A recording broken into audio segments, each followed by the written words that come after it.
post, that we go a little bit back and give Glenn a chance to explain. We've heard a lot about the critiques of the federal policies, but we didn't actually hear some of the details about what those policies are, and I think it's important that we listen to those. So, could we do that in just a few minutes, and then we'll start question and answer? Yeah, thanks, Jen. Norm gave me quite a list to work off from, so I'll try to be as close as I can. First of all, I just want to say that in this country, every year, about 2,000 high schools graduate fewer than 30% of the kids who actually enter freshman year. It is a major embarrassment to this country. Now, we have two places to go. When you're a teacher, you have two places to go. You can go back to that 1960s report that Norm talked about, and you can say, you know what? It's all about socioeconomic. Ain't much we can do. Or you can say, leadership matters, teaching matters, and teachers matter.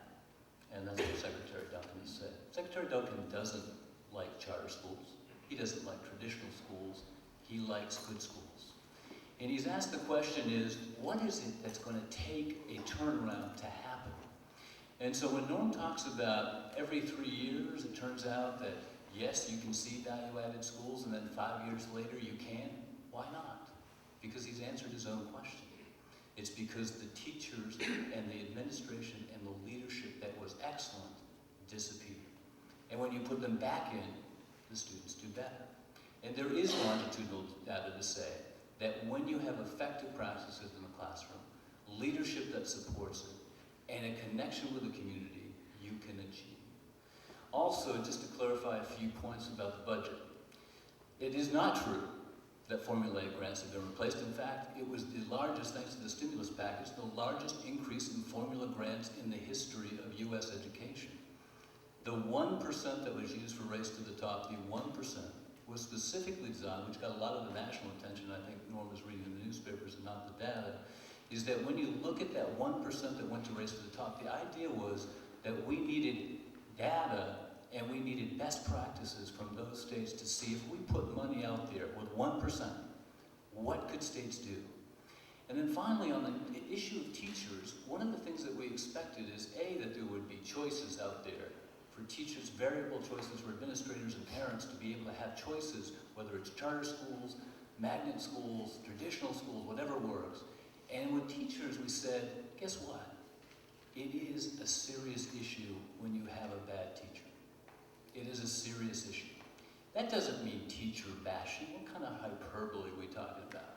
If you tell me when I worked at Gorham High School that every teacher was good, the answer was I was offended by the guy who went home at 2:16 every Wednesday, Thursday, Friday, Monday, and Tuesday afternoon. I'm as big a union supporter as Norm will ever be, and I resented it. I resented it because I said, I am part of a profession that ought to be able to get rid of him. And guess what? He was 31 years, and nobody touched him. Nobody could touch him. So with Race to the Top, we had a national philosophy that said, if somebody shows that they're ineffective for 3 straight years, a state ought to be able, or an administration, a local administration, ought to be able to remove them. Finally, on this issue about how much power does the federal government, I want you to be very clear. The federal government funds 7% of all education in this country. It is illegal, I'm not talking about unethical and not allowed or just hasn't been done, illegal for the U.S. Department of Education to create standards in this country. It is statutorily defined when the Education Committee, when the Education Department happened. So when we think about what the standards are coming from, they're coming from like-minded states that are working together to define what quality should be, the outcomes of quality education should be. Are we there yet? Absolutely not. Should we have better assessments? Absolutely, which is why we dangled more money out there for good assessments that include some of the performance assessments that I talked to you about. And so in terms of creativity, I just want to be clear, because I completely agree with Joan, that the temptation would be for state governments and local governments also to kill creativity. It's not just a federal issue. But No Child Left Behind was absolutely tight on its prescription for how teachers were to achieve, but very loose on what they actually had to do. And instead of using the growth model that Leon's talking about, they basically said, if you don't show percentage increases in all this, you're failing. so that high achieving schools can in fact be looked at as failing. I think what Secretary Duncan has done is just exactly right. Let's have clear macro level goals and then give freedom to individual teachers to be able to get to those goals. So I just wanted to be clear about where we were going, why these things are important. I want to clear up the issue about charter schools, clear up the misstated facts about discretionary funds, not the direction we're going in. And as far as I'm concerned, if you go after that 5% of teachers, and I think it probably is about 5% of teachers that are wasting my kids' time and damaging kids, then we ought to have a society that can get to them. Okay, I'm under direction to, I have a little announcement before the question and answer period.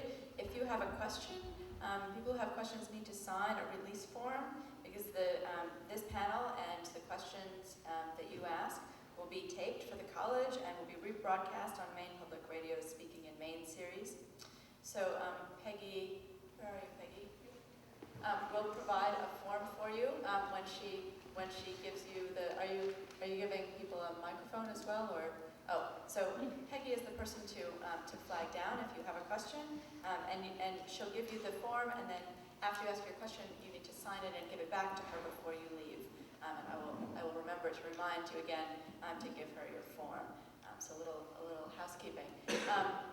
So we've heard a lot from the panelists, and I'm really interested to hear from you. I think we have a lot of community people here. We have a lot of students here. I'm hoping that we have some teachers here, and I'm interested in what you think. I have plenty of questions of my own, but I'd like to actually start with you all.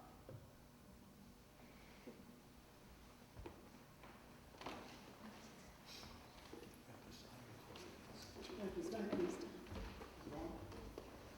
Is it on? Yeah. Anyway, thank you all for 5 of them for the presentations. Nobody has mentioned parents. Are they relevant at all to the process of education?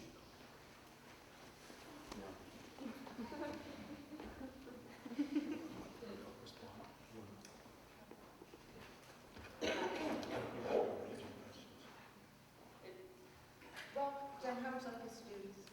Actually, I'm interested in what everybody has to say about parents. I agree that at some point we should collect a few questions.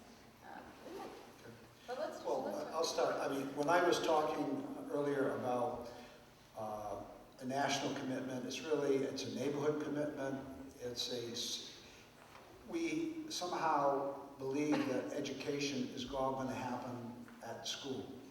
And it needs to be community-based and valued from a community base. And I think in the film that Norm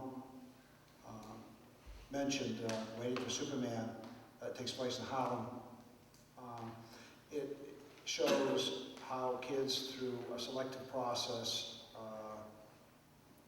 like a lottery process, are selected and go to the school that demands parent involvement and has a whole social network of support services for kids, particularly in neighborhoods of poverty, from health, psychological, social, it's all there. That's why it's working and it's being done privately, but it's also an expensive venture. But when we look at education, I mean, in this country, the involvement of parents needs to be broad-based. And I think the unfortunate thing is that there is a moral fiber that I believe is missing in our country. And it's a value one. About education, it's about delayed gratification, it's about a work ethic and an importance of learning and that commitment to our country. And it seems, like I just alluded, that the values go more for entertainment and escapism as to what are we contributing to our society and our world, and what's our role in it.